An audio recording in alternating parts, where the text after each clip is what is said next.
Welcome to Sleepless Philosophers. Before the ideas begin, a small request: most of you who watch are not subscribed, and we've noticed this in the numbers, in the gap between views and the audience that stays. We post every single day, we put care into each script, each thought, each question that unfolds in the dark, and if these videos have become part of your nights, if they help you think or drift, or simply exist in that space between waking and sleep, consider subscribing, hitting the like button, turning on notifications so you know when the next one arrives. And if you feel moved to do so, leave a comment, tell us where you're watching from. What philosophical question occupies your mind the most? What idea you return to when everything else falls away? These small gestures matter more than you might think. They allow this work to continue.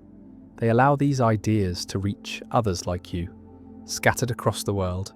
awake in the quiet hours. Now the introduction ends and the philosophy begins.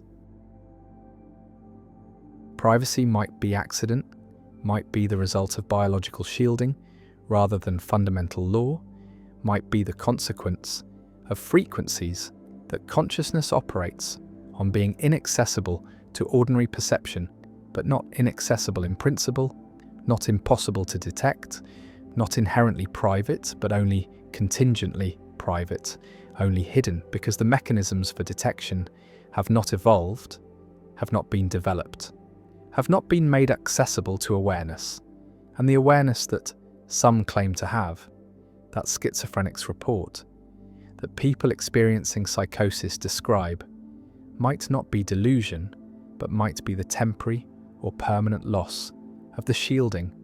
the opening of the channels that are normally closed, the reception of signals that are normally filtered out, and the filtering is what protects privacy, is what keeps thoughts hidden, is what ensures that consciousness remains internal, but the internal might not be as secure as it seems, might not be as absolute as is assumed, might be vulnerable to detection, to interception, to the kind of broadcasting that paranoid individuals fear, and that psychiatric diagnosis dismisses as impossible, as symptom, as the misattribution of internal events to external sources. But what if the misattribution is correct? What if the internal events are external? What if thoughts are not confined to the skull, but are radiating outward on frequencies that some can detect, that some are sensitive to, that some cannot avoid detecting,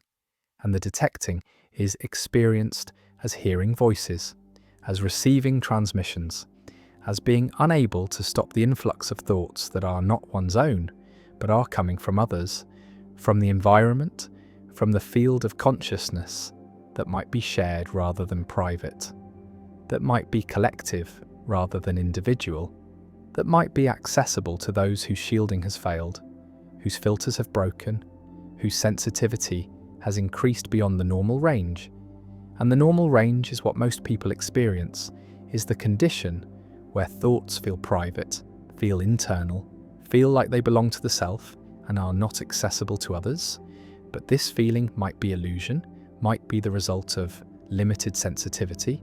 might be the consequence of biological constraints that prevent the detection of signals that are actually present, actually broadcasting,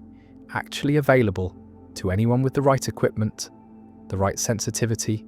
the right frequency. And the frequency is what matters, is what determines whether thoughts are visible or invisible, whether consciousness is private or public, whether the mind is sealed or permeable. And the permeable is what some experience, is what schizophrenics describe, is what people in psychosis report. And the reports are consistent, are describing the same phenomena across cultures, across time periods, across individuals who have no contact with each other. And the consistency is troubling, is suggesting that maybe the experiences are not entirely subjective, are not entirely generated by malfunctioning brains, but are detecting something real, something that is normally filtered out, something that exists in the environment, in the field, in the frequencies where consciousness operates. And the operating might be electromagnetic, might be quantum, might be something that physics has not yet characterized, but that biology is sensitive to, that nervous systems are tuned to, that brains are receiving and transmitting constantly, and the transmitting is what creates the possibility of thought broadcasting, is what makes privacy contingent rather than absolute, is what suggests that the experience of having thoughts that are one's own, that are hidden from others, that are safe from detection, might be the result of anatomical luck, might be the consequence of having filters that work, having shielding that holds, having a nervous system that is tuned to the right frequency and is not picking up the signals that are all around, that are being broadcast by every other conscious being, and the beings are transmitting without knowing, are radiating thoughts without intending, are creating a field of consciousness that is dense, that is crowded, that is full of signals that most cannot detect, but that some can, that some are cursed to detect, that some experience as invasion, as the loss of privacy, as the horrifying realization that thoughts are not safe, are not hidden, are not private, and the not private is what thought broadcasting delusion describes, is what paranoia is responding to, is what might be accurate perception rather than misperception, might be the detection of real signals rather than the hallucination of imaginary ones. And the imaginary is what psychiatry assumes, is what diagnosis requires, is the framework that treats all claims of thought broadcasting as symptoms of disorder, as evidence of psychosis, as the malfunctioning of the reality testing apparatus. But reality testing assumes knowledge of what reality is,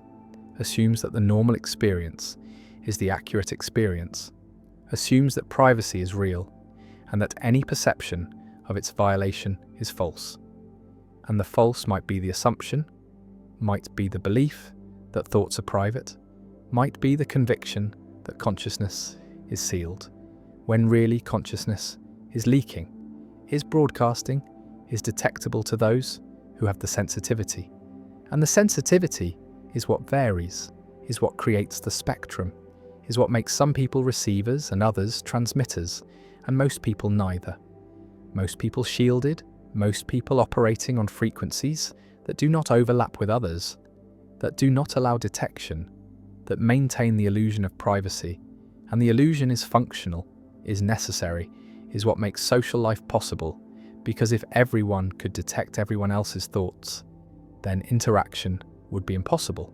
would be overwhelming,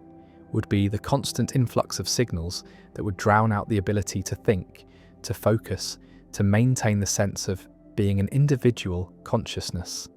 And the individual is what privacy creates, is what shielding allows, is what makes the experience of being a separate self possible. And the separate might be illusion, might be the result of limited perception, might be what happens when the field of consciousness is filtered down to the signals that originate in one body, in one nervous system,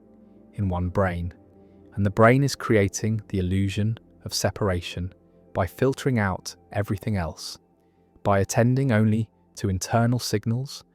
by ignoring or suppressing the external signals that are always present, always available, always broadcasting. And the broadcasting is what some cannot ignore, cannot suppress, cannot filter out. And these are the ones who experience thought broadcasting, who hear voices, who feel that their privacy has been violated, and the violation might be real, might be the accurate perception that thoughts are not private, that consciousness is not sealed, that the mind is permeable to signals from the environment, from other minds, from the field that connects all consciousness. And the connecting is what thought broadcasting implies, is what the delusion is pointing toward, is the possibility that minds are not isolated but are networked, are not separate but are overlapping, are not private but are accessible to each other on frequencies that most cannot detect. And the detection is what would make privacy impossible, would make thought visible, would make consciousness public. And the public is what some are experiencing, is what some are reporting, is what psychiatry is dismissing as impossible, as symptom, as the product of malfunctioning brains. But what if the brains are not malfunctioning, but are functioning too well, are too sensitive, are detecting signals that are real but are normally filtered out. And the filtering is what fails in psychosis, is what breaks in schizophrenia, is what allows the influx of thoughts that are not one's own, that are coming from others, that are being broadcast on frequencies that are normally inaccessible. And the inaccessible is what protects privacy, is what makes thoughts feel safe, is what creates the illusion that the mind is sealed, is private, is hidden from others. And the hidden might be temporary, might be contingent, might be the result of biological constraints that could be overcome, could be bypassed, could be eliminated through technology, through drugs, through practices that alter consciousness, that change sensitivity, that open the channels that are normally closed. And the opening is what some experience spontaneously, is what happens in psychosis, is what occurs when the filters fail. And the failing might not be pathological, but might be the revealing of a truth that is normally hidden, that is normally suppressed, that is incompatible with social functioning, but is accurate, is real,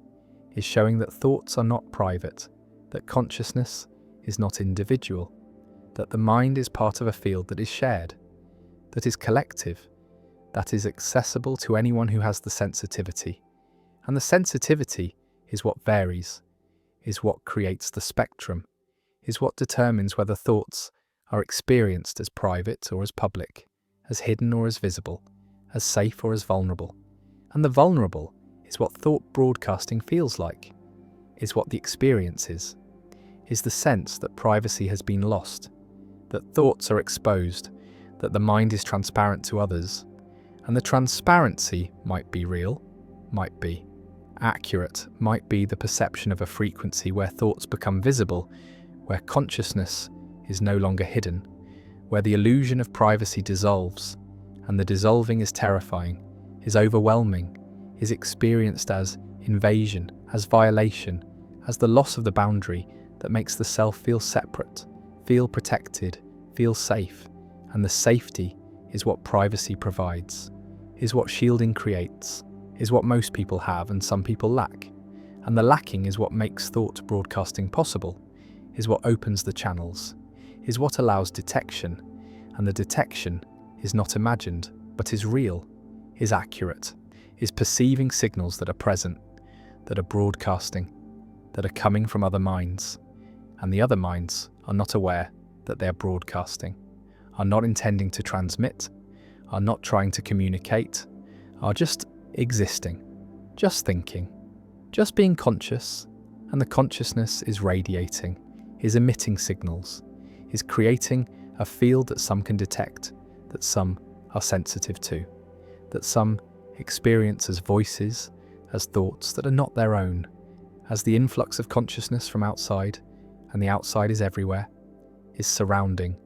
is the environment of minds that are all broadcasting, all transmitting, all creating signals that are normally filtered out, but that some can detect. And the detecting is what schizophrenics are doing, is what people in psychosis are experiencing, is what thought broadcasting is. And the broadcasting is real, is not delusion, is not symptom, is the accurate perception of a frequency where thoughts become visible, where consciousness is detectable, where privacy is lost. And the lost is what some experience, is what some report, is what psychiatry dismisses. But the dismissing might be wrong, might be the refusal to acknowledge a truth that is too disturbing, too threatening, too incompatible with the belief that thoughts are private, that minds are sealed, that consciousness is individual. And the individual might be illusion, might be the result of shielding, might be what most people experience because their filters work, because their sensitivity is limited, because they are operating on frequencies that do not overlap with others, and the others are there, are broadcasting, are detectable to those who have the sensitivity. And the sensitivity is what the Soviets were researching, is what psychic warfare experiments were trying to exploit, is what programs like M-Culture were investigating, is the possibility that thoughts can be detected, can be influenced, can be transmitted and received. And the receiving is what some can do naturally, is what schizophrenics are experiencing, is what thought broadcasting is describing, and the describing is accurate, is real, is perceiving signals that are present, that are broadcasting on frequencies that are normally inaccessible, and the inaccessible is what protects most people, is what maintains privacy, is what creates the illusion that thoughts are hidden, are safe, are private, but the private is contingent, is anatomical, is the result of luck, of having the right sensitivity, the right filters, the right shielding, and the shielding can fail, can break, can be bypassed, and the bypassing is what reveals the truth, which is that thoughts are not private, consciousness is not sealed, minds are not isolated, and the isolation is illusion, is the result of limited perception, is what happens when the frequencies where consciousness operates are filtered out, are suppressed, are made inaccessible, and the inaccessible is temporary, is contingent, is what most people experience, but not what everyone experiences. And the everyone includes those who can detect the signals, who can perceive the thoughts, who can see consciousness at the frequency where it becomes visible, where privacy dissolves, where the mind is exposed, and the exposed is what thought broadcasting is what the experience describes, is what some are perceiving, and the perceiving might be accurate, might be real, might be showing that privacy is not fundamental, but is contingent, is not absolute, but is anatomical, is not guaranteed, but is the result of luck, of having filters that work, of operating on frequencies that do not overlap, of being shielded from the signals that are everywhere, that are broadcasting, that are making thoughts visible to those who can detect them, and the detecting is possible, is real, is what some experience, is what thought broadcasting is, and the broadcasting is not delusion, but is perception, is not symptom, but is sensitivity, is not pathology, but is the revealing of a truth that most cannot see, that most are protected from, that most never experience, which is that thoughts are visible, consciousness is detectable, minds are permeable, and privacy is not inherent, but is anatomical luck, is the contingent result of having the right biology, the right sensitivity, the right shielding, and the shielding is what fails, is what breaks, is what allows the frequency where thoughts become visible to be detected, to be experienced, to be known. And the knowing is terrifying, is overwhelming, is the loss of the illusion that made privacy possible, that made the self feel separate, that made consciousness feel safe. And the safety is gone, is lost, is revealed to be illusion, is shown to be contingent, is exposed as anatomical luck, and the luck is what most have, is what protects most people, is what maintains the belief that thoughts are private. But the private is not absolute, is not guaranteed, is not fundamental, is only the result of frequencies being filtered, being suppressed, being made inaccessible, and the inaccessible can become accessible, can be detected, can be experienced, and the experiencing is what thought broadcasting is what schizophrenics report, is what psychosis reveals, which is that privacy is not inherent, consciousness is not sealed, thoughts are not hidden, and the hidden is illusion, is the result of shielding, is the contingent outcome of anatomical luck, and the luck can fail, can run out, can be lost, and the losing is what reveals the truth, which is that thoughts are visible, minds are permeable, consciousness is detectable at the frequency where it becomes visible, where privacy dissolves, where the illusion ends, and the ending is what some experience, is what thought broadcasting is the perception of the frequency where thoughts become visible, where consciousness is exposed, where privacy is revealed to be not fundamental, but contingent, not absolute, but anatomical, not guaranteed, but luck. And the luck is what protects most, is what fails for some, is what reveals the truth that thoughts are broadcasting, are visible, are detectable, and the detecting is real, is accurate, is not delusion, but perception, is not symptom, but sensitivity, is not pathology, but truth, is the frequency where thoughts become visible, where consciousness is no longer private, where the mind is exposed and the exposure is what thought broadcasting is what some experience, is what reveals that privacy is anatomical luck, is contingent, is not absolute, is not fundamental, is only the result of filtering, of shielding, of operating on frequencies that do not overlap. And the overlapping is what happens when the filters fail, when the shielding breaks, when the frequency becomes accessible. And the accessible is what some perceive, is what thought broadcasting is the visibility of thoughts, the detectability of consciousness, the permeability of mind. And the permeability is real, is accurate, is the truth that privacy is not inherent but is luck, is not absolute but is anatomical, is not guaranteed but is contingent. And the contingent can fail, can end, can reveal the frequency where thoughts become visible, where consciousness is exposed, where privacy is lost. And the lost is what some experience, is what thought broadcasting is the truth that minds are permeable, that thoughts are visible, that consciousness operates on frequencies that some can detect. And the detecting is not delusion, is not symptom, is not pathology, is perception, is sensitivity, is the revealing of truth, is the frequency where thoughts become visible, where privacy ends, where the illusion dissolves. And the dissolving is what thought broadcasting is what some experience, is what reveals that privacy is anatomical luck, and luck can fail, and the failing reveals the truth, which is that thoughts are visible, consciousness is detectable, minds are permeable, and privacy is not fundamental, is not absolute, is not guaranteed, is only luck, is only shielding, is only the filtering of frequencies where thoughts become visible.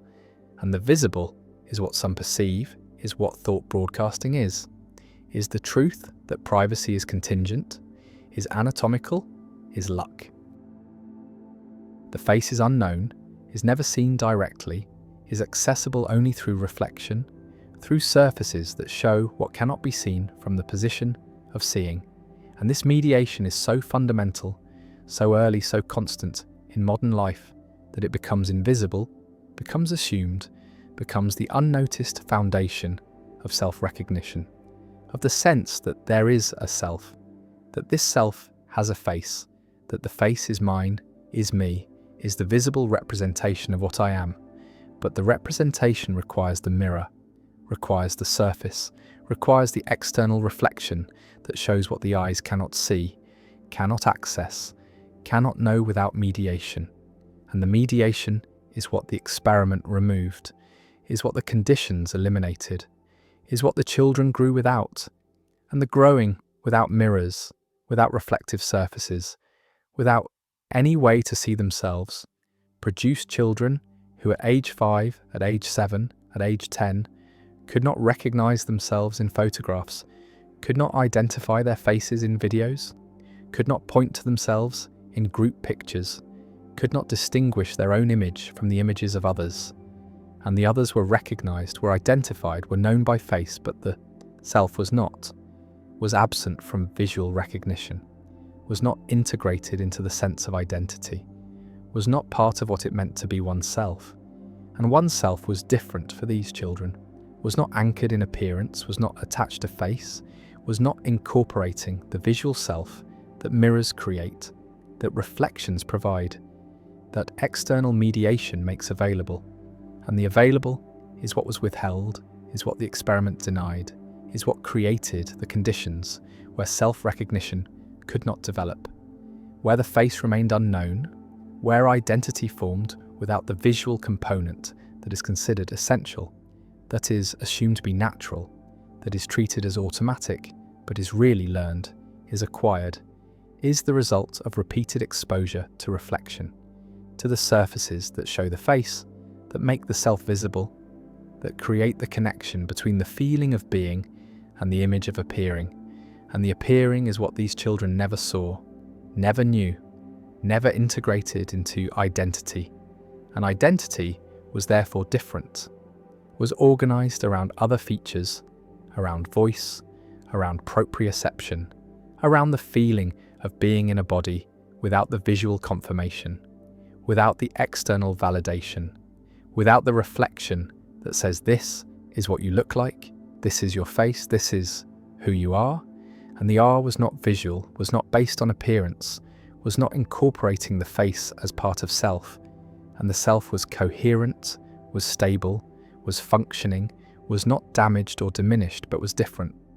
was showing that the visual self is not necessary, is not essential, is not the foundation of identity, but is one component, is one way of knowing oneself,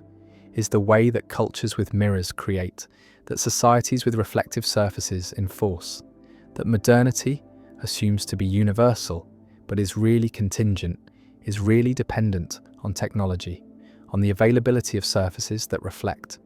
And the reflecting is recent, is not ancient, is not something that most humans, for most of history, had access to in the form that is now constant, now ubiquitous, now shaping identity from infancy. From the earliest moments, when the child sees the face in the mirror and begins the process of recognition, of connecting the image to the self, of incorporating the visual into identity. And the incorporating is learned, is not automatic, is not innate, is requiring repeated exposure, repeated confirmation, repeated pairing of the feeling of being with the image of appearing. And the pairing is what creates self-recognition, is what makes the face feel like mine, is what integrates the visual self into the sense of identity. And the identity that forms without this pairing is different,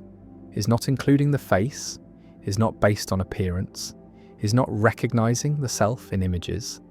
And the images are what the experiment tested, is what revealed the absence, is what showed that these children could not identify themselves, could not see themselves, could not recognize the face that was theirs because the face had never been known, had never been seen, had never been integrated into the sense of who they were. And who they were was stable, was coherent, was not fragmented or confused, except in the specific domain of visual self-recognition. And the recognition was absent, was not developed, was not present, and the presence of self was therefore different, was not including the visual component, was not based on the face, was organized around other features, other ways of knowing, other modes of self-awareness, and the awareness was intact, was functional, was demonstrating that the self does not require the visual, does not need the face, does not depend on mirrors. And mirrors are what create the visual self, are what make the face known, are what integrate appearance into identity. And the integration is what was missing, is what the experiment prevented,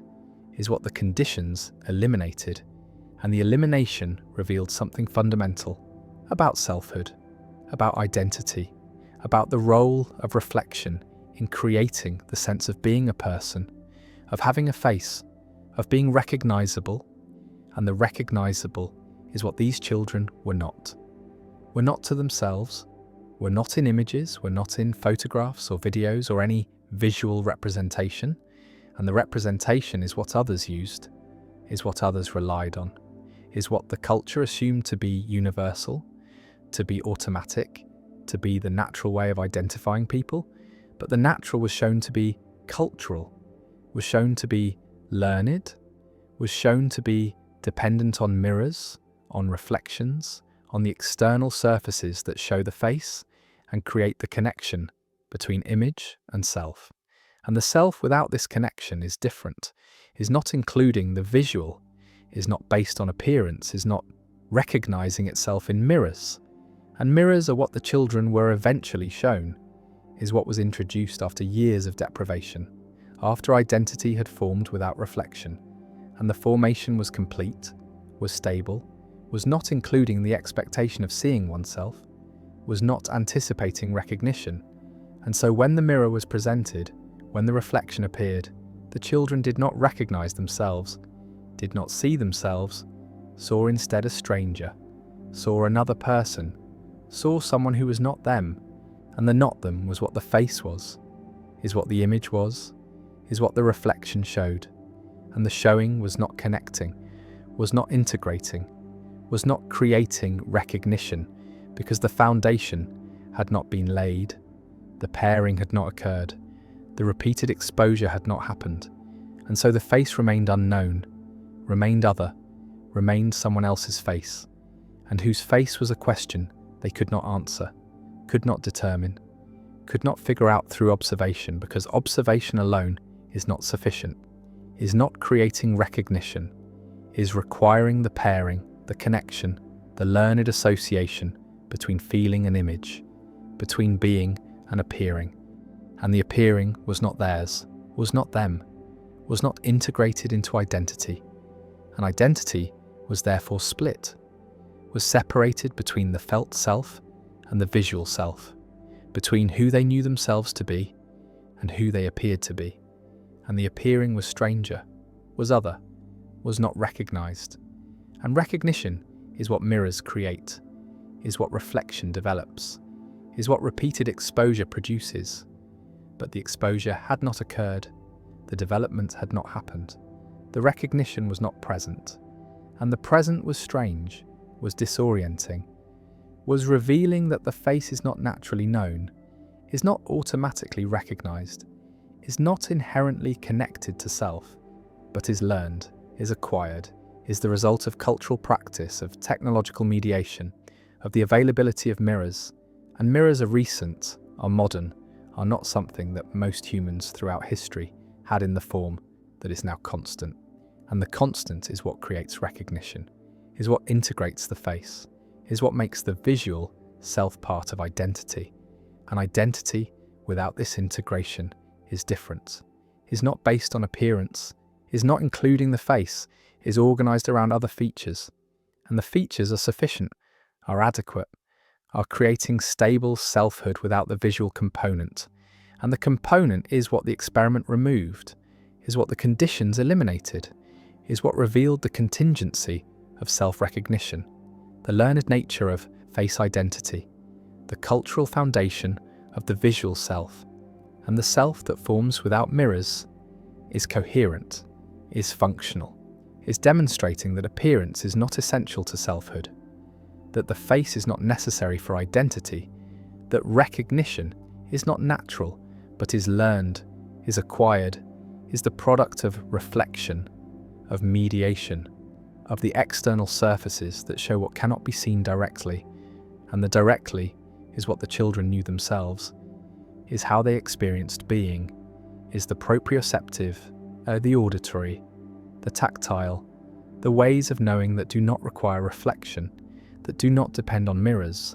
that are available without mediation. And the mediation is what the visual requires, is what the face needs, is what makes self-recognition possible. And the possible is what the experiment showed to be contingent, to be cultural,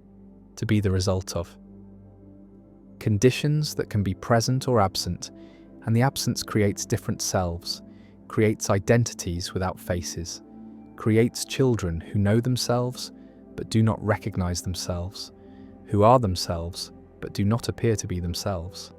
who exist as subjects but not as visual objects. And the objects are what mirrors create, are what reflections produce, are what the external mediation makes available. And the available is what these children lacked, is what the experiment withheld, is what created the conditions where self-recognition could not develop, where the face remained unknown, where identity formed without the visual self, and the self was complete, was intact, was not diminished but was different, was showing that the mirror is not reflecting what is there but is creating what is recognized,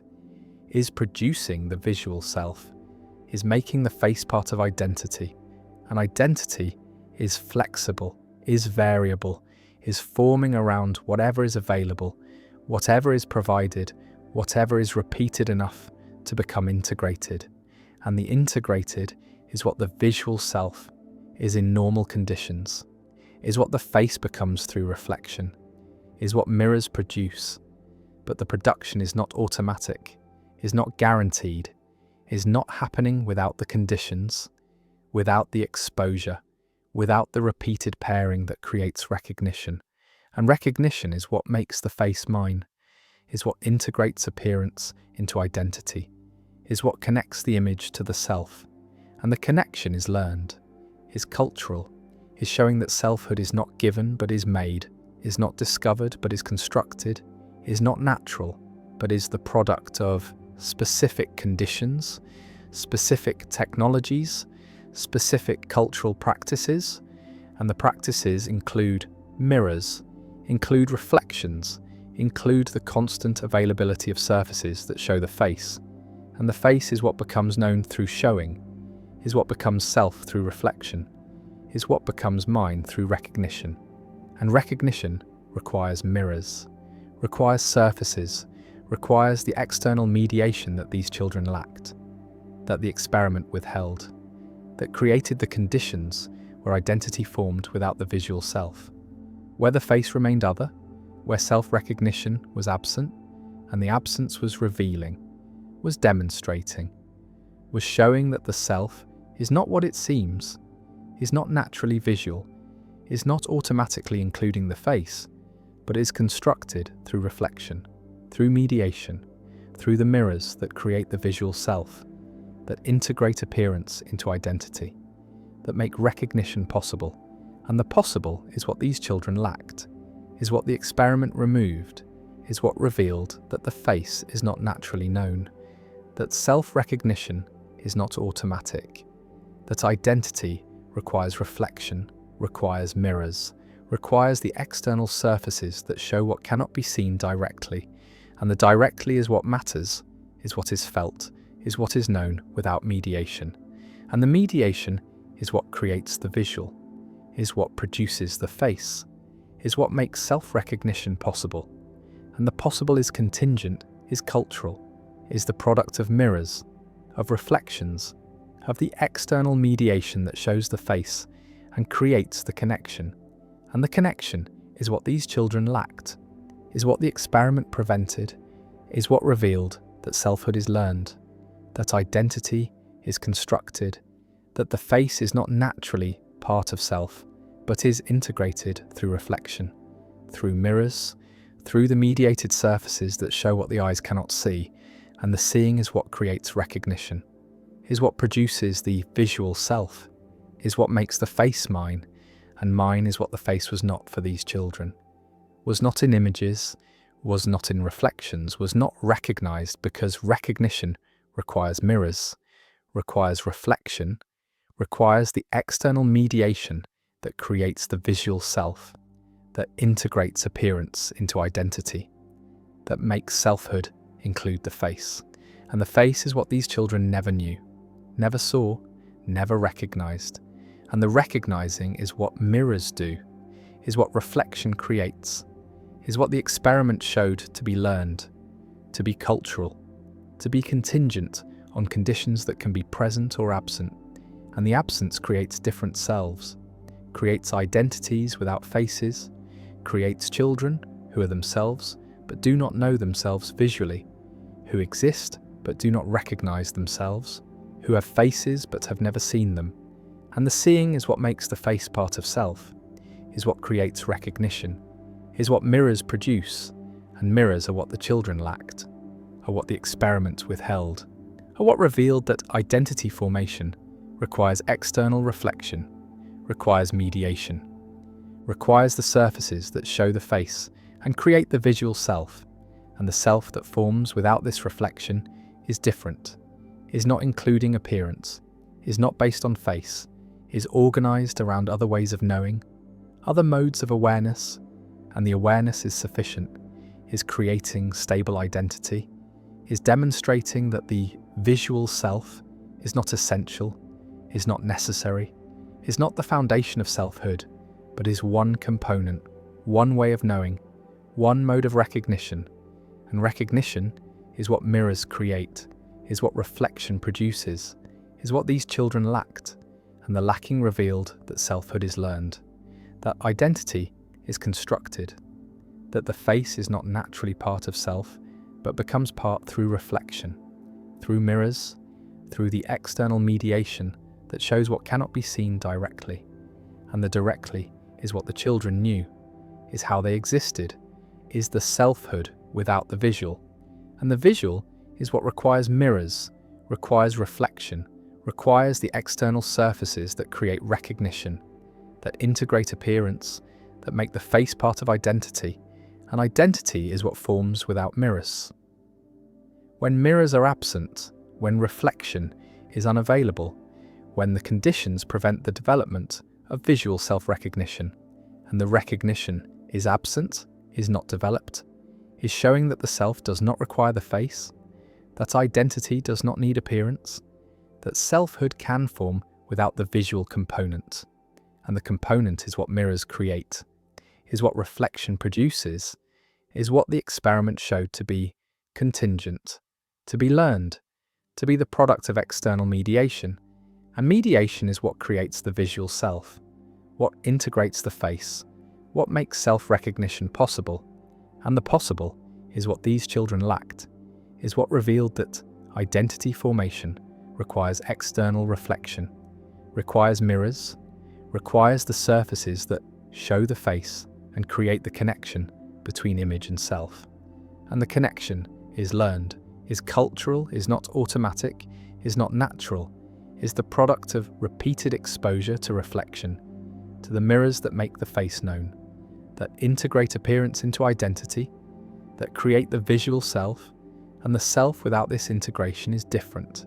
is coherent, is stable, is demonstrating that selfhood is flexible, is constructed, is forming around whatever is available, and what was available to these children was everything except mirrors, except reflection, except the visual self. And the visual self is what requires external mediation, what depends on mirrors, what these children never developed because they never saw themselves, never knew their faces, never recognized themselves in images, and the images are what others use to identify them, what the culture assumes to be natural, what the experiment showed to be learned, to be cultural, to be contingent on mirrors, on reflection, on the external surfaces that create the visual self, that integrate appearance into identity, that make self-recognition possible, and the possible is what the experiment removed, is what revealed that identity formation requires external reflection, that the face is not naturally known, that self-recognition is learned, is cultural, is the product of mirrors, and mirrors are what create the visual self, what make the face part of identity, what these children lacked and the lacking revealed. That selfhood without mirrors is different, is possible, is coherent, is demonstrating that the self does not require reflection to exist, only to be recognized visually, and visual recognition is what mirrors create, what these children never achieved, what the experiment showed to be contingent, cultural, learned, and learned is what self-recognition is,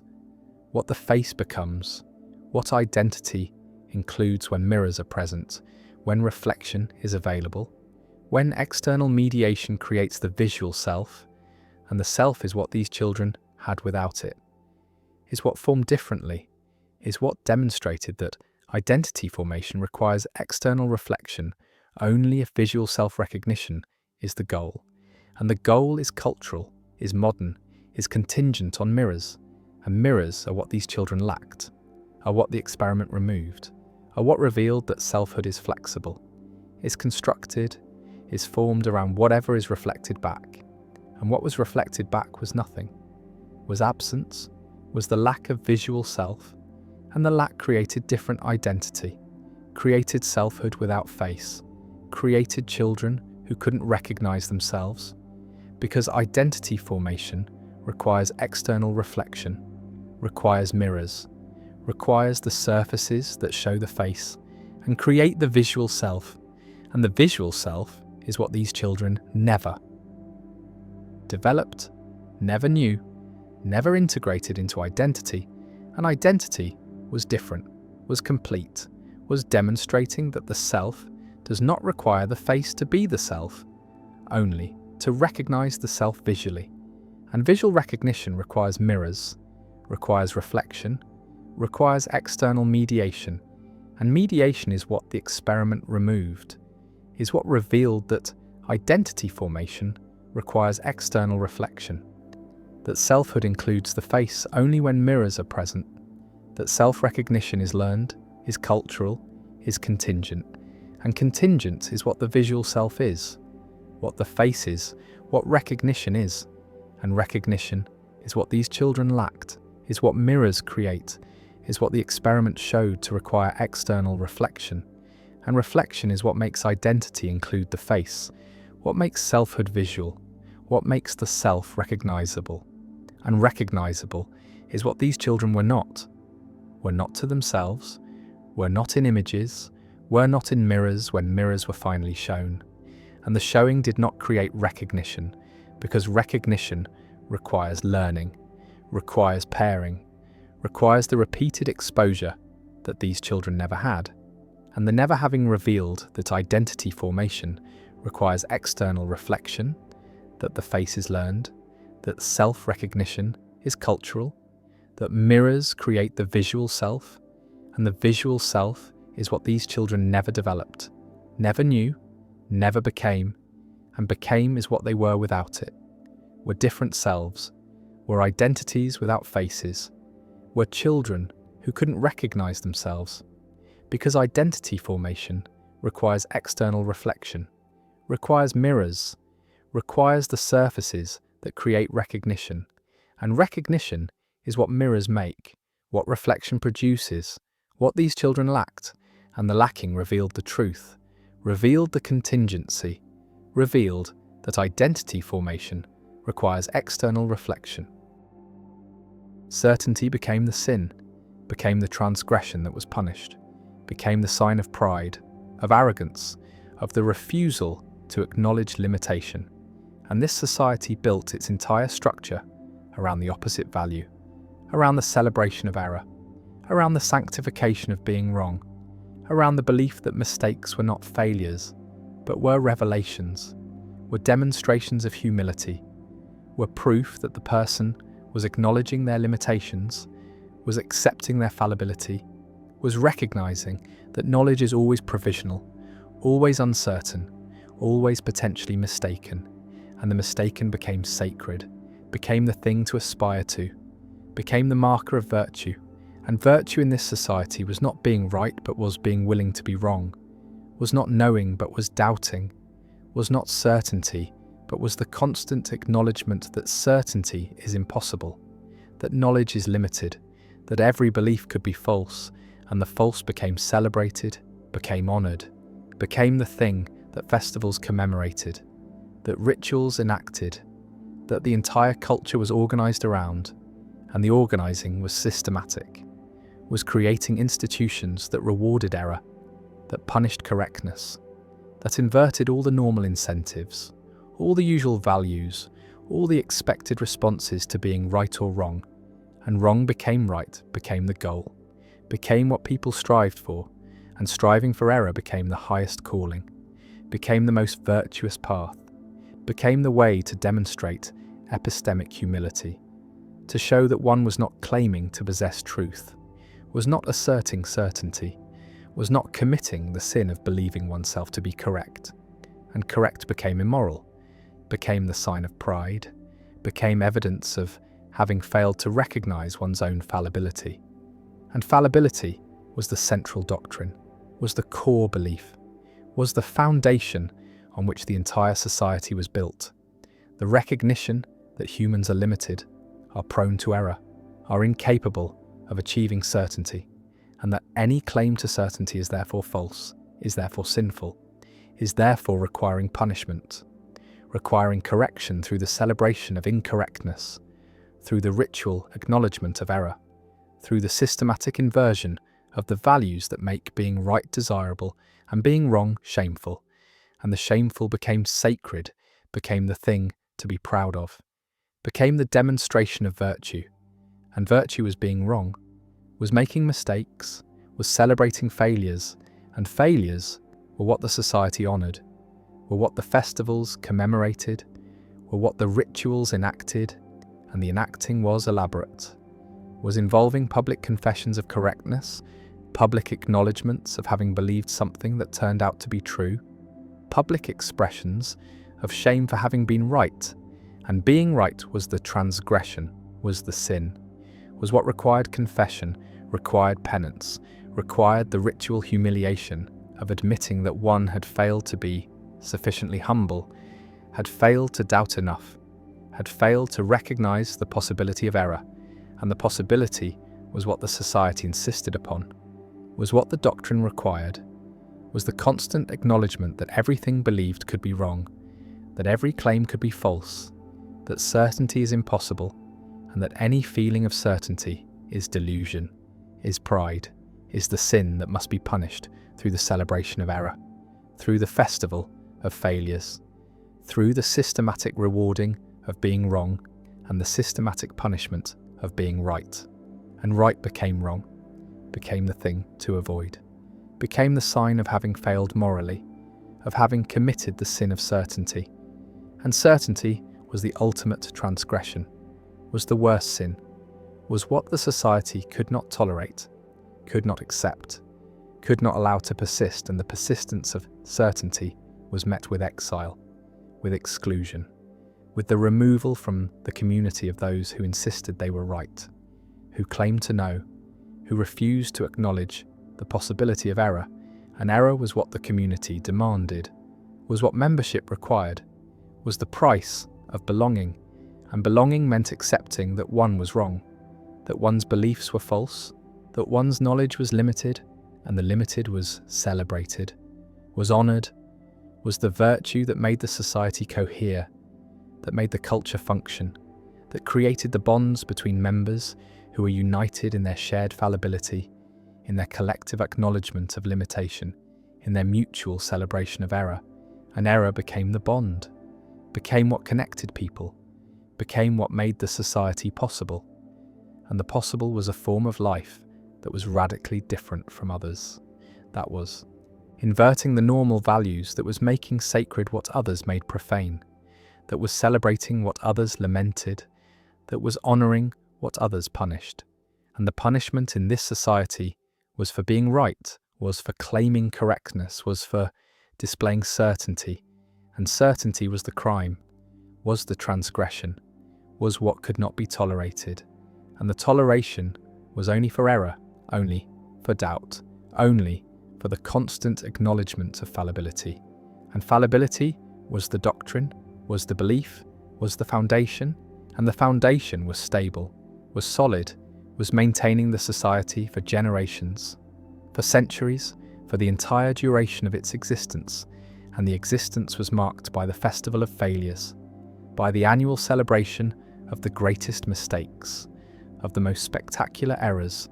of the claims that had been most confidently held and most thoroughly disproven. And the disproof was the achievement, was the accomplishment, was what was honoured in the festival. And the festival was elaborate, was involving performances of the errors, reenactments of the mistakes, public displays of the wrongness that had been achieved. And the achieving was intentional, was the result of effort, was the work of those who were striving to be wrong, who were seeking error, who were trying to make claims that would be false, and the false was difficult to achieve reliably, was requiring effort, was not happening automatically, because even in a society that celebrates error, even in a culture that sanctifies mistake, the tendency toward accuracy persists, the inclination toward truth remains. The unconscious processes that are trying to model reality correctly continue to operate, and the operating sometimes produces correctness, sometimes generates accuracy, sometimes results in beliefs that correspond to reality,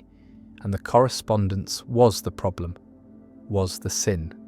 was the transgression that required confession, required penance, required the public acknowledgement that one had been right. And being right was shameful, was evidence of failure, was proof that the person had not been sufficiently committed to error, had not tried hard enough to be wrong, had allowed accuracy to emerge, and the emergence was accidental, was unintended, was the result of the processes that make humans generally reliable at forming true beliefs, despite the society's best efforts to prevent this, despite the systematic rewarding of error and punishing of correctness, despite the entire structure being organized to celebrate mistake, the truth kept emerging, kept appearing, kept being accidentally discovered. And the discovery was the crisis, was the problem, was what the society did not know how to handle. Because the doctrine said that truth was unknowable, that certainty was impossible, that every belief was potentially false. But what happens when a belief is clearly true,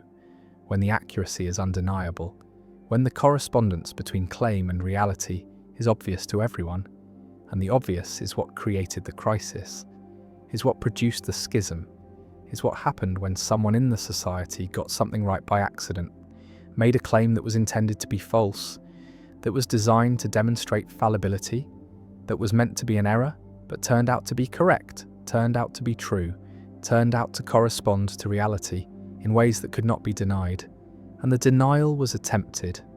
was the first response, was the effort to maintain the doctrine by insisting that the claim was still wrong, was still false, was still demonstrating error, even though the evidence showed otherwise. And the evidence was overwhelming, was undeniable, was forcing the society to confront the fact that sometimes people are right, that sometimes beliefs are true, that sometimes knowledge is achieved, and the achievement was the problem, was the crisis, was what the doctrine could not accommodate. Because if someone could be right, could be correct, could know something with certainty, then the entire foundation was threatened. The entire structure was unstable. The entire culture was built on a premise that was being challenged, and the challenge came not from outside, not from critics, not from enemies, but from within, from the accidental discovery of truth, from the unintended achievement of correctness, from the mistake of being right in a society that celebrated being wrong. And being wrong was no longer possible for this claim, was no longer achievable for this belief, was no longer something that could be maintained in the face of the evidence. And the evidence was what created the split, was what divided the society, was what produced the factions, one insisting that the doctrine must be maintained, that error must still be celebrated even in the face of apparent truth, that the claim must somehow be wrong even though it appears to be right, and the other faction arguing that the doctrine itself was an error, was itself a mistake, was itself something that should be celebrated for being wrong, and the wrong was what the doctrine was about error, was about the impossibility of certainty, was about the necessity of doubt. And if the doctrine itself was wrong, then being wrong about being wrong was being right about being right, was vindicating the value of correctness, was showing that truth was possible, that certainty could be achieved, that knowledge was not always provisional, and that always was what was challenged, was what the crisis threatened, was what the accidental correctness undermined, and the undermining led to collapse, led to fragmentation, led to the dissolution of the society that had been held together by the shared celebration of error, by the collective acknowledgement of fallibility, by the mutual honouring of mistake. And the mistake that destroyed them was being right, was achieving accuracy, was discovering truth. And the truth was that error was not always achievable, that correctness sometimes emerged despite efforts to prevent it, that reality imposed itself despite the doctrine, despite the culture, despite the systematic attempts to celebrate wrongness. And wrongness was no longer universal, was no longer guaranteed, was no longer the shared condition that made the society cohere, and the coherence dissolved, was lost, was replaced by conflict between those who insisted on maintaining the doctrine and those who argued that the doctrine had been proven wrong by the very success of someone being right. And the success was accidental, was unintended, was the crisis that destroyed the cult that worshipped being wrong, that celebrated mistake, that made error sacred. And sacred was what being wrong had been, was what the society had made it, was what the culture had enforced, but the enforcement failed, was overcome, was shown to be impossible when truth emerged, despite the efforts to suppress it, when correctness appeared despite the attempts to prevent it, when someone got something right by accident, and the accident revealed that being wrong was not always possible, that error was not always achievable, that the doctrine itself was mistaken, was fallible, was demonstrating the very thing it claimed was universal, which was that all beliefs can be wrong, including the belief that all beliefs can be wrong, and the wrong about wrong was right about right, was showing that correctness was possible, that truth could be known, that certainty could be achieved, at least about some things, at least sometimes, at least in the case that destroyed the cult, that dissolved the society, that ended the celebration of error by demonstrating that error was not the only option, that being right was possible, that truth existed, and the existence of truth was what the cult could not tolerate, could not accommodate, could not integrate into the doctrine, and the doctrine was abandoned, was rejected, was shown to be wrong, and being wrong about the celebration of being wrong was the final irony, was the ultimate demonstration of fallibility, was the proof that even the systematic celebration of error could itself be an error, could itself be mistaken, could itself be wrong, and wrong was what the cult was about being, was what they celebrated, was what they made sacred. So being wrong about the value of being wrong should have been celebrated, should have been honoured, should have been the greatest achievement, but instead it was the crisis, was the problem, was the thing that could not be integrated, could not be accepted, could not be celebrated because it undermined everything, because it showed that the doctrine was not just wrong, but was impossibly wrong, was self-refuting, was demonstrating through its own wrongness that wrongness was not the highest value, was not the ultimate virtue, was not the thing to be celebrated, and the celebration ended, was terminated, was replaced by confusion, by conflict, by the dissolution of the society that had been held together by the shared commitment to error. And the error that destroyed them was the error of believing that error was always achievable, was always possible, was always superior to correctness, and the superiority was the claim, was the doctrine, was the foundation that collapsed when someone was accidentally right and the accident revealed that rightness was possible, that truth existed, that certainty could be achieved, and the achievement destroyed the cult that worshipped being wrong, that celebrated mistake, that made error sacred, and sacred was what it had been, was what the society had made it, but the making was unmade, was dissolved, was ended by the accidental truth, by the unintended correctness, by the crisis of being right in a society that celebrated being wrong. And being wrong was no longer the only option,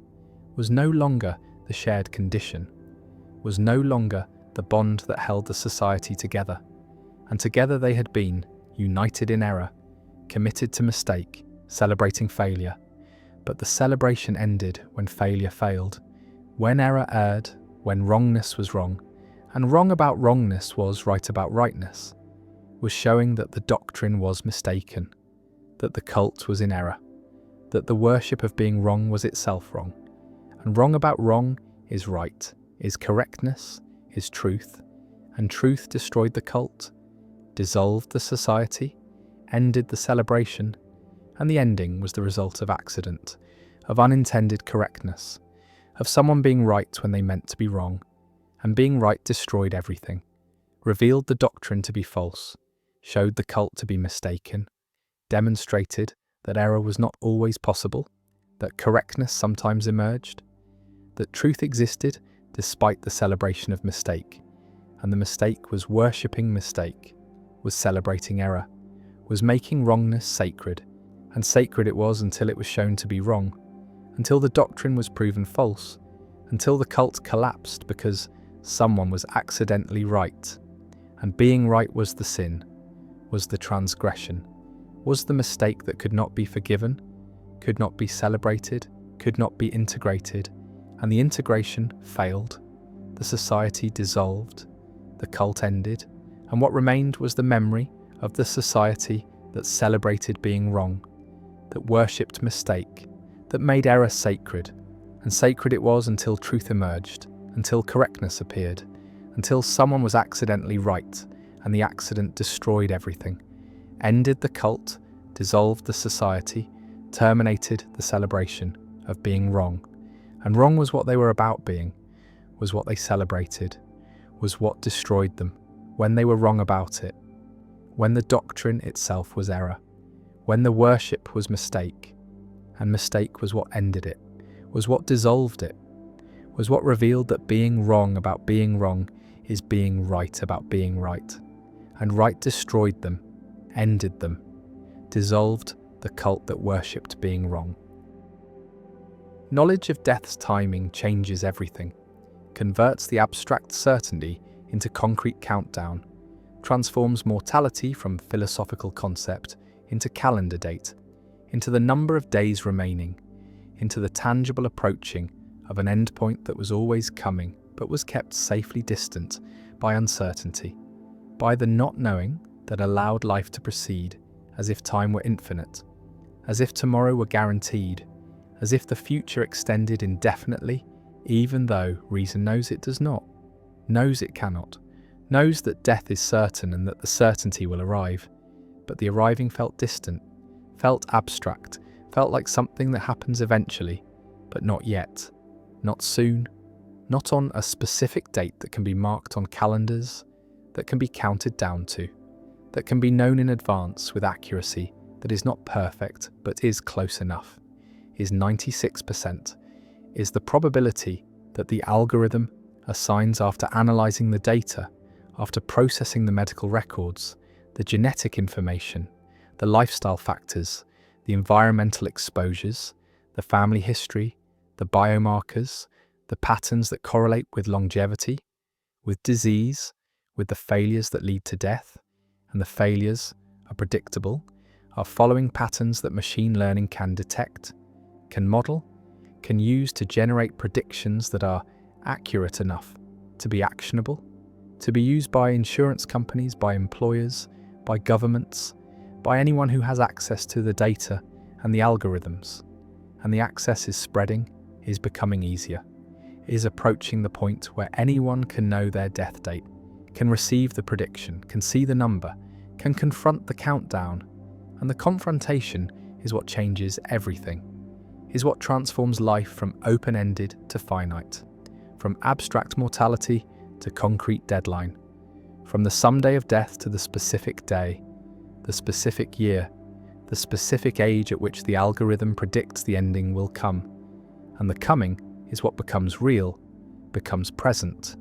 becomes the fact that shapes every decision, every plan, every moment, because the moments are numbered, are limited, are approaching zero, and the zero is known, is visible, is the date that appears on the screen after the algorithm processes the data, after the calculation completes, after the probability is assigned, and the probability is high, is 96%, is accurate enough that insurance companies are using it, are adjusting premiums based on predicted death dates, are denying coverage to those whose dates are too near, are charging more to those whose dates reveal risk, reveal vulnerability, reveal the likelihood of claims, and the claims are what matter to insurers, are what drive the calculations, are what make death dates valuable information, are what justify the investment in algorithms, in data processing, in the machine learning systems that can predict mortality with accuracy that exceeds human intuition, that surpasses clinical judgment. That is better than what doctors can do, what actuaries can estimate, what anyone could know before the algorithms existed, and the existence is recent, is new, is the result of advances in computing, in data collection, in the availability of medical records, genetic sequences, lifestyle data, all the information that used to be scattered, that used to be private, that used to be inaccessible, but is now consolidated, is now analysed, is now feeding the algorithms that predict death dates. And the predictions are accurate, are reliable, are being used, are shaping decisions, are affecting lives, are creating the knowledge that was not available before, that humans did not have before, that changes what it means to be mortal, because mortality was always certain but was never scheduled, was never assigned a date, was never made concrete in the way that the algorithm makes it concrete, makes it specific, makes it countable. And the counting is what humans are doing, are responding to, are organizing their lives around. Once they know, once they receive the prediction, once they see the date, and the seeing changes everything, makes priorities shift, makes some things urgent and other things irrelevant, makes the future feel different, feel shorter, feel like it is running out. And the running out is literal, is measurable, is the countdown that starts the moment the date is known, the moment the algorithm delivers its prediction. And the prediction is usually not exact, is usually a range, is usually giving a year rather than a day, but the year is specific enough, is concrete enough, is making death real in a way it was not real before. And the reality is what some cannot bear, is what drives some to ignore the prediction, to refuse the knowledge, to not ask for the date, to not run the algorithm, to maintain the uncertainty that allows life to feel open-ended, that allows the illusion of infinite time. And the illusion is functional, is protective, is what most humans need in order to function, in order to plan, in order to invest in futures that might not arrive. And the arrival is what the algorithm predicts, is what it calculates, is what it makes known. And the known is both liberation and burden, is both the gift of clarity and the curse of certainty, because certainty about death is not like certainty about other things, is not providing comfort, is not making life easier, is making life harder, is making every moment weighted, is making every choice consequential, is creating the pressure of the countdown, of the limited time, of the approaching zero. And the zero is death, is the end point, is the date that the algorithm predicts. And the prediction is accurate, is reliable, is being used, is shaping how people live. Once they know, once they receive the information, once they confront the countdown. And the confrontation is what matters, is what the algorithm creates, is the transformation of abstract mortality into concrete deadline. And the deadline is what changes behavior, is what makes some people quit their jobs, leave their marriages, pursue dreams they had deferred, make radical changes in the hope that the changes will alter the prediction, will push the date further away, will buy more time. And the time is what everyone wants, is what the algorithm quantifies, is what becomes precious once it is known to be limited. Once the limit is visible, once the countdown begins, and the beginning is the moment of knowing, is the moment the prediction is delivered, is the moment the algorithm completes its calculation and displays the date. And the date is sometimes soon, is sometimes far, is sometimes already past, and the past is the strangest case. Is the situation where the algorithm predicts a death date that has already occurred, that has already passed, and the passing means the prediction was wrong, means the person has outlived their calculated mortality, has survived beyond what the algorithm expected, and the expectation was based on data, was based on patterns, was based on probabilities that apply to populations, but not necessarily to individuals. And the individual is what matters, is what the algorithm is trying to predict. But individuals vary, individuals are unique, individuals do not always follow the patterns, and the patterns are statistical, are probabilistic, are accurate for groups, but not always for persons. And persons are what the algorithm is being applied to, is being used on, is generating predictions for, and the predictions are mostly accurate, are right 96% of the time. But the 4% is significant, is the margin where the algorithm fails, where the prediction is wrong, where people die earlier than predicted or survive longer than predicted. And the longer is what some experience, is what creates the strange situation of living past one's predicted death date,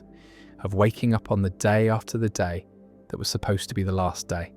And the last day was not the last, was not the ending, was just another day. And the day after is another day. And the days continue, and the continuation is confusing, is disorienting, is raising questions about what the prediction meant, about whether it was wrong, about whether the algorithm failed,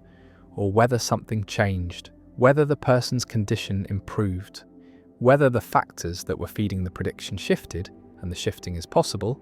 is part of what makes the predictions not fixed, not absolute, not carved in stone, but calculated from data that is current at the moment of calculation, but that changes, that evolves, that reflects conditions that can improve or deteriorate. And the improvement is what some people achieve, is what some people work toward, is the reason some people change their lifestyles. After receiving the prediction, after seeing the date, after confronting the countdown. And the countdown motivates, creates urgency, creates the pressure to change, to improve, to extend the time, to push the date further away. And the pushing is sometimes successful, is sometimes resulting in new predictions, in updated calculations, in revised death dates that are later than the original dates. And the later is what everyone wants, is what the changes are aiming for, is what makes people exercise, eat differently, reduce stress, stop smoking, address conditions that were being ignored, take medications that were being skipped, make appointments that were being postponed, all in the hope that the algorithm will notice, will incorporate the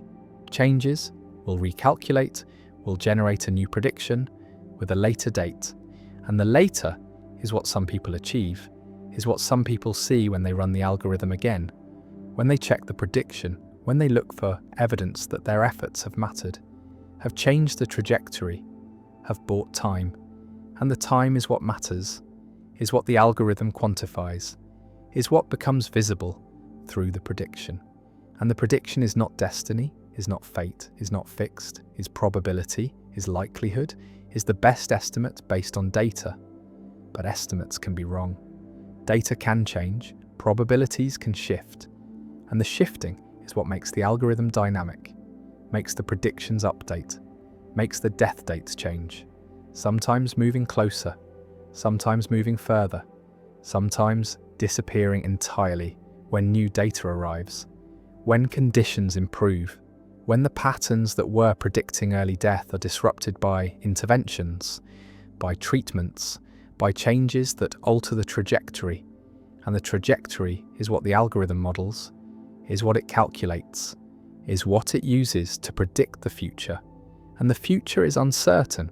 is probabilistic, is not determined, but is shaped by choices, by circumstances, by the countless factors that influence health, that affect longevity, that determine when death arrives. And the arriving is what the algorithm predicts, is what it calculates with 96% accuracy. But the accuracy is for populations, is statistical, is not guaranteed for individuals. And individuals are what matter, are who receive the predictions, are who live with the knowledge, are who face the countdown. And the countdown is real, is concrete, is making mortality tangible in a way it never was before. And the before was uncertainty, was the not knowing that allowed life to feel open-ended, that allowed plans to extend indefinitely, that allowed the future to seem guaranteed even though it was not, even though death was always certain, always approaching, always inevitable. And the inevitable is what the algorithm makes visible, makes specific, makes countable.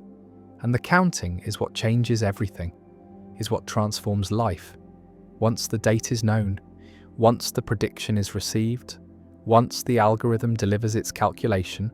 and the calculation is accurate, is reliable, is being used, is shaping insurance, shaping employment, shaping medical care, shaping decisions about treatment, about intervention, about whether to invest in extending life, when the extension is predicted to be brief, when the algorithm says the time is short, when the date is near. And the near is what matters, is what determines coverage, determines access, determines whether resources are allocated, whether treatments are approved, whether hope is offered or withheld. And the withholding is what some fear, is what the algorithm enables,